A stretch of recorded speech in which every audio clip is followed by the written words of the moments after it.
Hello everyone, nubkeks here. Welcome back to Nub Raids, where the silence has been broken. We finally have news about Raid Shadow Legends again. It's happening. And big news, really big news this time, courtesy of Ash, who did an exclusive interview with Cirilla yesterday. I don't feel too bad covering this video now. He's got 51k views. It's been 15 hours. So hopefully he doesn't mind us jumping in and talking about the interview. What I'm going to do is courtesy of sort of a late game perspective. My clan lead, I think he's my clan leader. I don't know, one of the guys in the clan. Maybe he's the leader. Um, he broke down basically sort of a late game player perspective of important things for this interview. I've also written down some of the things that I thought were really interesting for me, and I'm going to be giving you basically my take on them, my opinion, and what this means for the game moving forward. So let's dive in, shall we? Let's go. I will, by the way, link Ash's interview. You probably have seen it already in this view count, but I will link it down in the description below if you want to go and check it out yourself. So first things first, big news. This is not, by the way, chronological with the video. This is just how my clanmate put them together. A 200k damage cap on additional damage from Corpulent Cadaver's A1 is coming next week. So it is happening next week. We already got info that there were going to be changes. Now we know what it's going to be. Corpulent Cadaver, in case you don't know, I mean, you probably do, but he does 30% of the value of any shield as bonus damage, which is huge. So you can go in with double shield, one from artifact, one from skills, extend them with someone like a Lanicus, put them in with a Brogni who grows both shields at the same time from damage done, and you can do ridiculous damage, but that is going to come to an end. So to put it into perspective, I think there's a good key in Nightmare. Yeah, so here we go. So here you can sort of see like S tier legendary sort of Hydra teams are doing 300, even up to like 578k. Amazing. Here's Corpulent Cadaver in Nightmare. You're going from 500 million to 14 billion. It's a huge jump up. This isn't even a particularly good team. This one isn't even particularly good. You can do much better by having a +4 Brogni that's 6-star awakened. If he's 6-star awakened and you give him Crushing Rend, you can actually remove Lydia. You don't need the decreased defense and weaken. It doesn't scale up Cadaver's damage, and Brogni will do enough with 6-star awakened Crushing Rend. You can bring in a... So this is... this team, I think the world record is almost 3 times. Yeah, about 3 times, even more than I think it's about 44 billion, excuse me, is the record. So the potential for this team is just scales out of control. It is completely and totally broken, or at least it is now. It's soon not to be.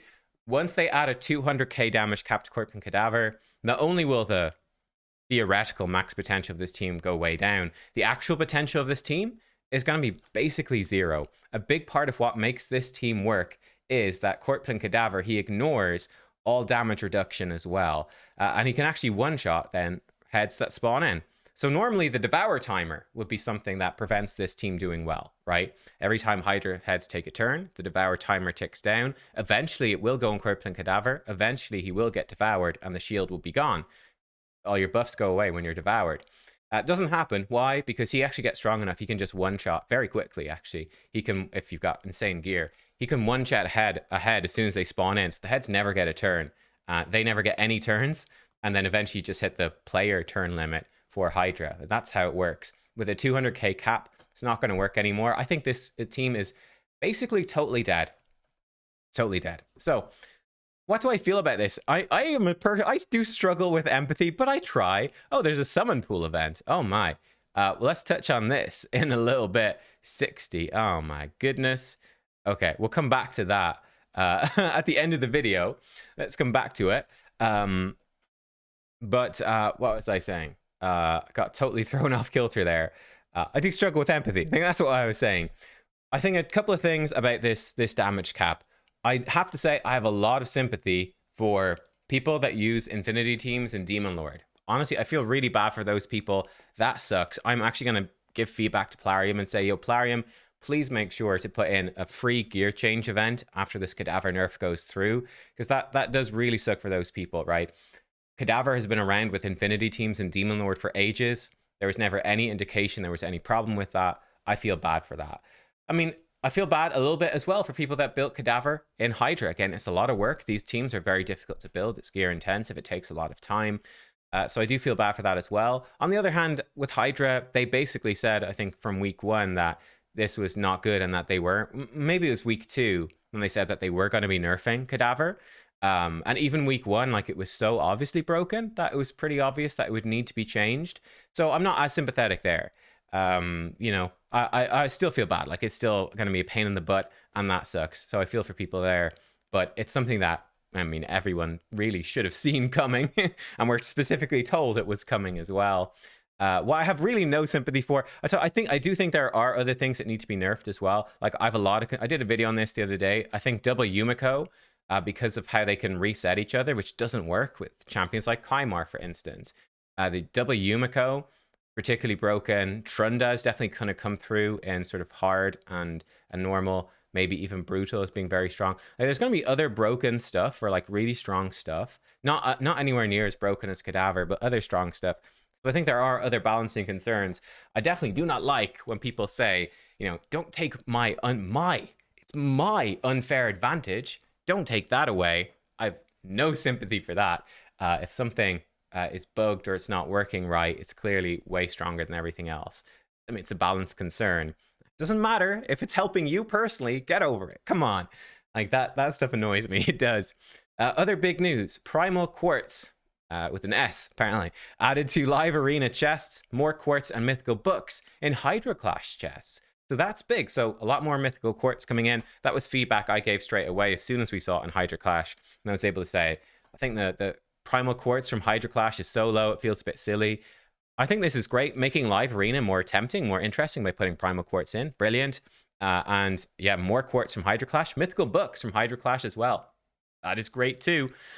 So that is really, really nice. On top of that, we're going to have a permanent mythical fusion coming next week. So I think that what they were saying was that they're already permanent epic fusions. Razin, Scarhide, he goes away when you do him, but that's a permanent mythical legendary fusion. There's now going to be a permanent mythical fusion in the game. I wonder how difficult it's going to be. I did see a very funny image. Someone shared it in my clan. I don't know who made it. Thought this was a hilarious idea, right? Which was, you know, collect all 4 of the supreme legendaries and fuse up a champion. I don't know what it's going to be. Presumably a traditional fusion. I mean, the guess might be that it would be 4 legendaries. I don't know. That seems like a lot of legendaries. Maybe it's going to be 4 copies of the same one. I've no idea how they're going to do it, but apparently that's going to be coming this week, probably. So that is something to get really interested about. Honestly, that's pretty huge. I think it's going to be very difficult to do. I think it's going to take quite a long time, but that's a pretty cool thing. We'll see. We'll see when it actually comes live, but that is interesting. Very interesting. Let me jump over to a couple of my notes here I want to throw in. So here, this is interesting to me. Mythical champions are not intended to overpower existing champions. I think that's pretty cool. So it's more about playing around the metamorph. They don't want to give them gear sets, that she mentioned. No gear sets for both forms, like different gear sets for the different forms. That would make them too powerful. So that's not going to happen. And I actually think that's fine. I actually prefer that. In a way, you have to make a difficult decision in terms of how to build the champions. Leads to more creativity and more variety there. Whereas if you got gear sets for each form, it's much more easy to build. Just, you know, a cookie cutter build. It's not as fun, in my opinion. It's just an opinion though.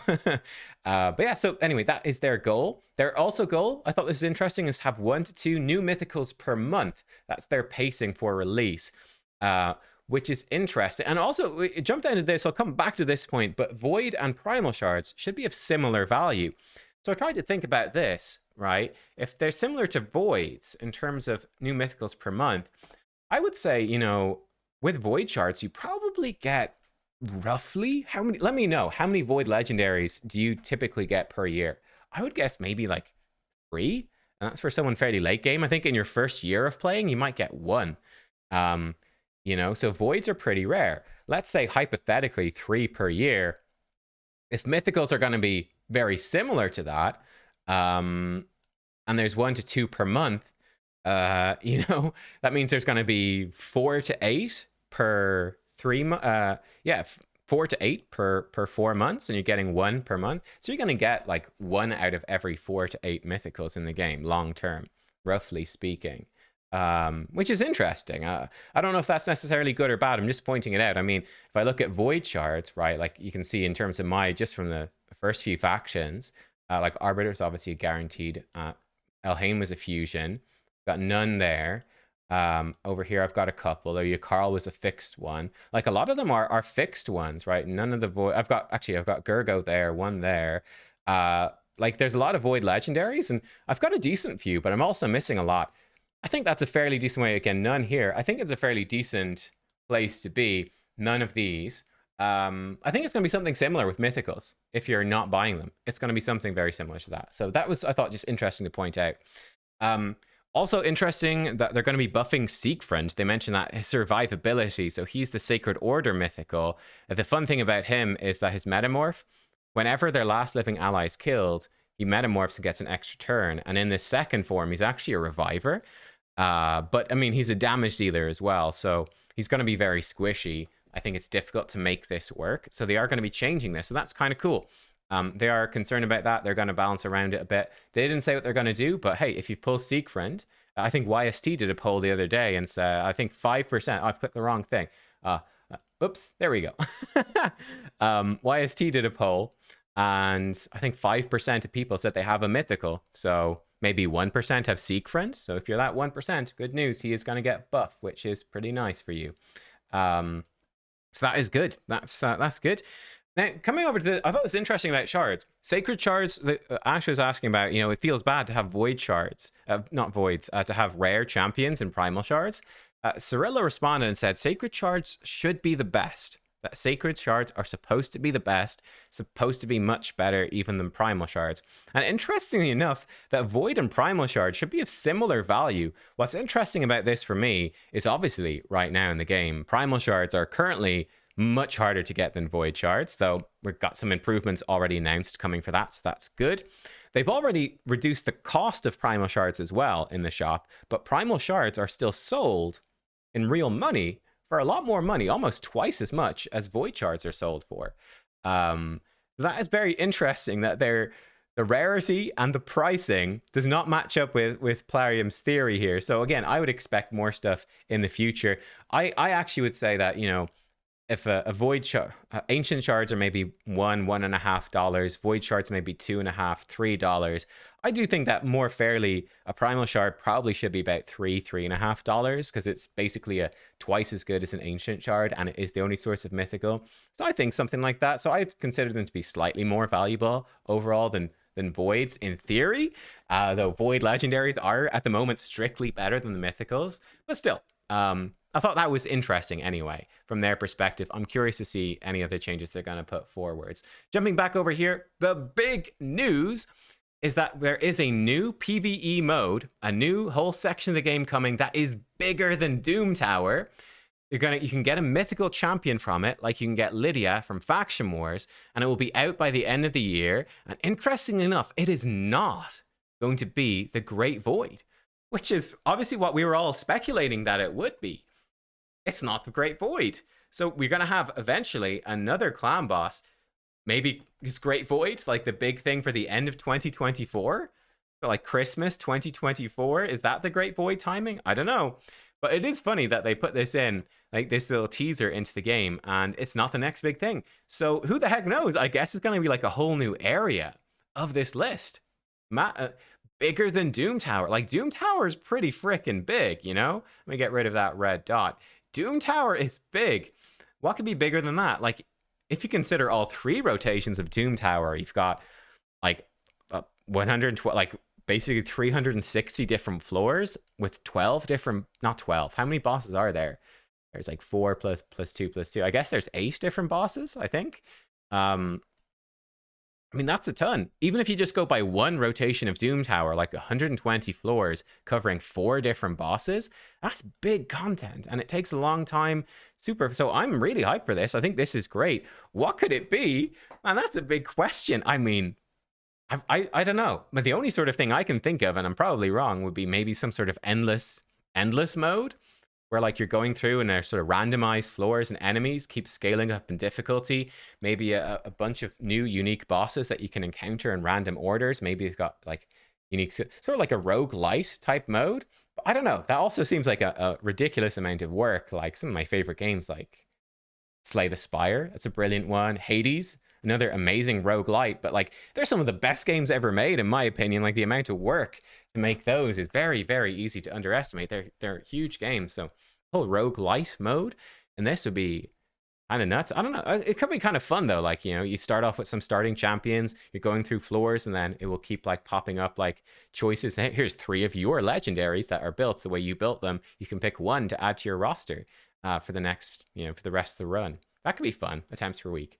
It's something I'd like to see. I have no idea though. Let me know. What do you think is actually going to happen here? Because I don't know. But that is pretty insane. So not the Great Void, but massive content is coming soon. Great. Few other bits here. Artifacts and accessories and champ storage will be increased by 200 by the end of the fall. So that should be very soon. So that's great. I don't know actually if we have to pay for it or not. I don't remember from the interview. You have to watch the interview. They're going to start rebalancing again beginning next year.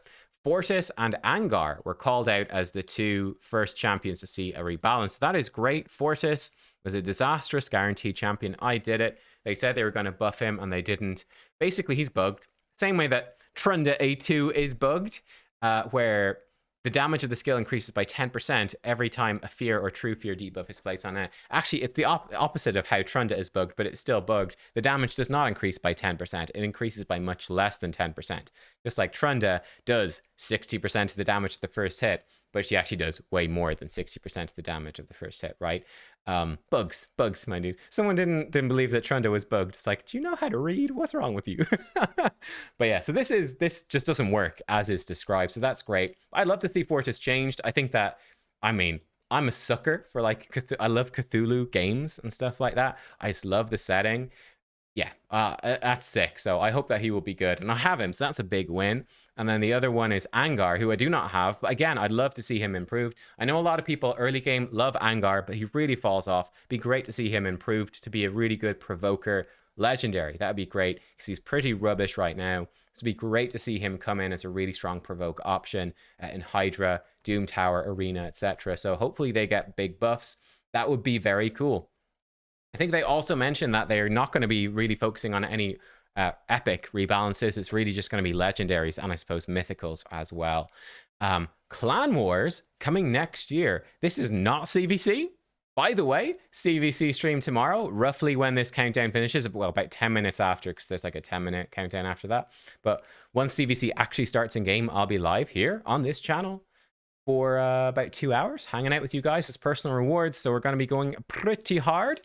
Trying to grab all these juicy tier 6 rewards. We got mythical gear in there. We got primal shards. We've got void shards. We've got 6-star speed glyphs. We got a mythical toe. Wow, they've actually made this one pretty spicy. Right, we don't see what the accessories are. It might be like all legendary accessories, maybe mythical accessories as well. Reaction and blood shield. Wow, that's kind of that's interesting. Nothing too crazy in the clan rewards, but man, the personal rewards have got juicy. Okay, it drops off after that. But hey, okay, from tier 3, you're going to get a primal shard, huh? Okay. Cool. All right, primal shards from tier 3 personal rewards. Mythical tome from tier 5 personal rewards. Okay. Wow. All right. Well, big CVC. Come to the stream. Come to the stream. But yeah, Clan Wars. That's big content. That's probably later next year. I'd say that could either be... There's a decent chance that's something that comes midway through the year. I could see that happening sort of mid-2024 or late 2024. I don't think it's going to be early. If they're putting in a big bit of content, bigger than Doom Tower, I think that, you know, people will be bored again, probably around March, April. People will be quite bored. Probably, let's say definitely April. People are going to be getting antsy again. So yeah, I could see something like that coming in like April, May, June, perhaps. Clan Wars, we'll see. But yeah, it's not going to be anything like CVC. So that is interesting. I find that funny that there's going to be clan versus clan tournaments and also Clan Wars. That's quite funny. But hey, there you go. Permanent Super 8s coming to Dungeons. Brilliant. Artifact Ascension re-rolling coming in the first half of next year. That's cool too. I imagine it's going to be fairly rare, like the Chaos Ores. And you could probably only do it one time. That's kind of cool. Some other news over here. Polymorph changes also coming in 2024. She mentioned that it would proc once per instance and implied that it would help against the Taras Marishka meta, which is certainly true. One of the big problems with Taras Marishka is that they have these absolutely overpowered passives. Like their passives are completely insane. What's the issue? Block passive skills doesn't really work for the most part. It works a little bit, like Rhonda kind of works a bit, but poor old Romantu, we're talking about like high-end arena here, really struggles because when Romantu strips a buff, every single time he strips a buff, it is going to come in, I think even per buff, and it's going to potentially proc Polymorph. Every debuff he places can proc Polymorph. Every debuff here can proc Polymorph.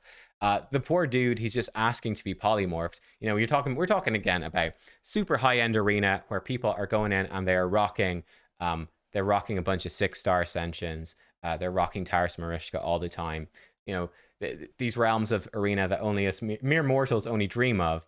Well, that is going to change. So I think that's good, right? Polymorph is going to get a bit of a nerf. It's still going to be good, but not as insane. It gives buff strippers more power. It gives block passive skills more power, which is good. And that will shake up the meta even more, which I think that's a great change. Also interesting that they've no plans for epic or rare empowerment. I think that's a bit disappointing. I would actually love to see epic empowerment. I think that'd be quite fun. It adds a bit more. It extends the excitement of shard pulling, and it means like, oh, if you pull like 2 Magnars as your first couple of epic champions, well, you would. I don't think you can pull the same one back to back.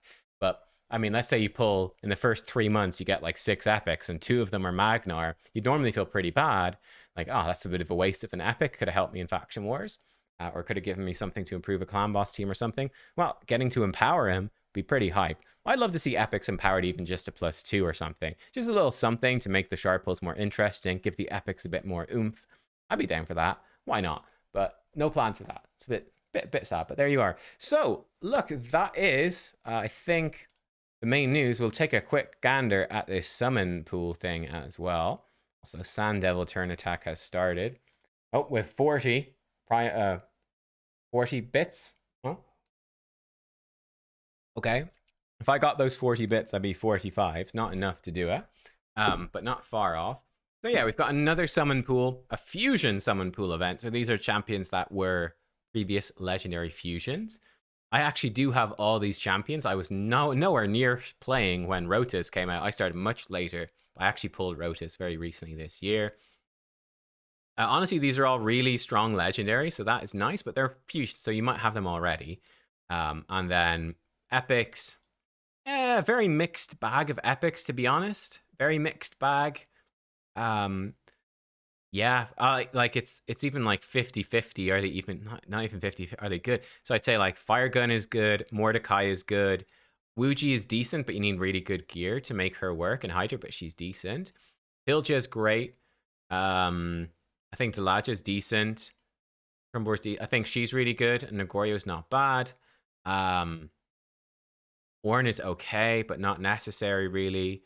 Kinegashi's okay for faction crypts, but Anchorite's pretty good. Yeah, it's a pretty mixed bag of epics, to be honest.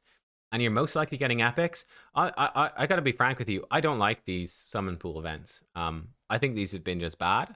We'll see with this one, but they tend to be extremely expensive to actually get many pulls at all. But there's been some summoning pools where you literally couldn't.